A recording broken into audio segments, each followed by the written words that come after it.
The Battle of Rathmines was fought in and around what is now the Dublin suburb of Rathmines in August 1649, during the Irish Confederate Wars, the Irish theatre of the Wars of the Three Kingdoms. It was fought between an English parliamentarian army under Michael Jones which held Dublin and an army composed of Irish Confederate and English Royalist troops under the command of the Earl of Ormond. The battle ended in the rout of the Confederate, a Royalist army, and facilitated the landing in Ireland of Oliver Cromwell and the new model army, several days later, who in the next 4 years completed the Cromwellian conquest of Ireland. Background: by 1649, Ireland had already been at war for 8 years, since the outbreak of the Irish Rebellion of 1641. During this time, most of Ireland was ruled by the Irish Confederate Catholics, a government of Irish Catholics based in Kilkenny. The Confederates allied themselves with the English Royalists in the English Civil War, against the English Parliament, which was committed to reconquering Ireland, suppressing the Catholic religion and destroying the Irish Catholic landowning class.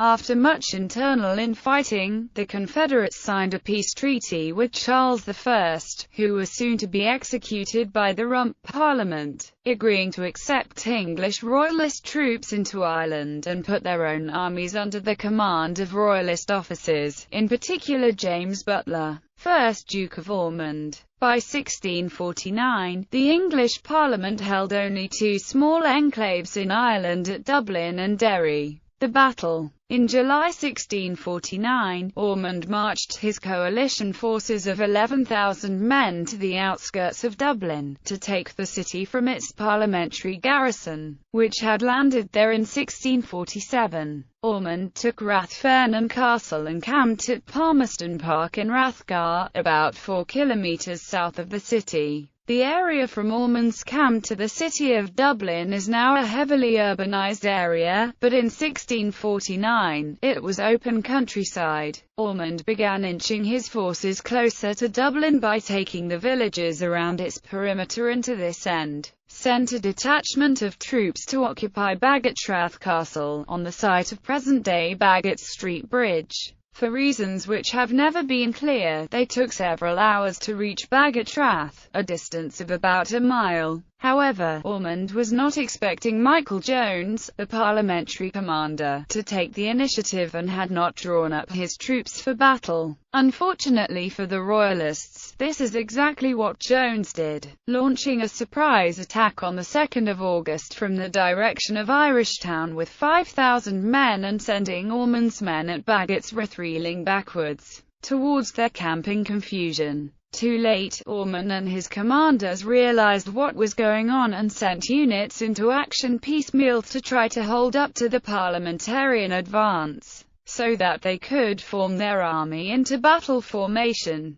However, Jones' cavalry simply outflanked each force sent against them, sending them fleeing back south through the townland of Rathmines. The battle became a rout as scores of fleeing Royalist and Confederate soldiers were cut down by the pursuing Roundheads. The fighting finally ended when the English Royalist troops under Murrogh O'Brien, 1st Earl of Inchiquin, mounted a disciplined rearguard action, allowing the rest to get away. Ormond claimed he had lost less than 1,000 men. Jones claimed to have killed around 4,000 Royalist or Confederate soldiers and taken 2,517 prisoners, while losing only a handful himself. Ormond certainly lost at least one leading officer, Christopher Plunkett, 2nd Earl of Fingal, who was fatally wounded and died in Dublin Castle a few days later. Ormond also lost his entire artillery train and all his baggage and supplies. In the aftermath of the battle, Ormond withdrew his remaining troops from around Dublin, allowing Oliver Cromwell to land in the city with 15,000 veteran troops on the 15th of August. Cromwell called the battle an astonishing mercy, taking it as a sign that God had approved of his conquest of Ireland. Without Jones' victory at Rathmines,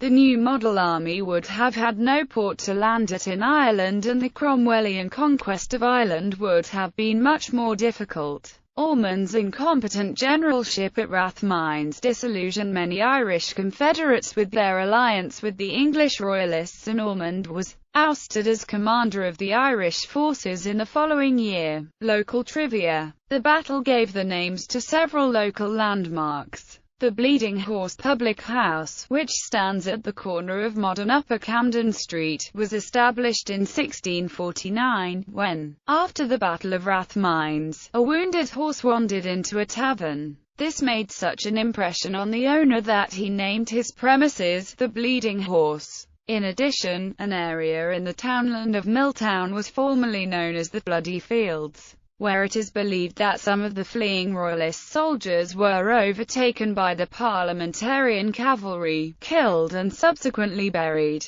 At the time of Griffith's valuation, the Bloody Fields were the property of Henry John Temple, 3rd Viscount Palmerston, who left them to his stepson, William Cowper Temple, 1st Baron Mount Temple. They were subsequently built over, with the roads named in honour of Temple, Palmerston and Cowper.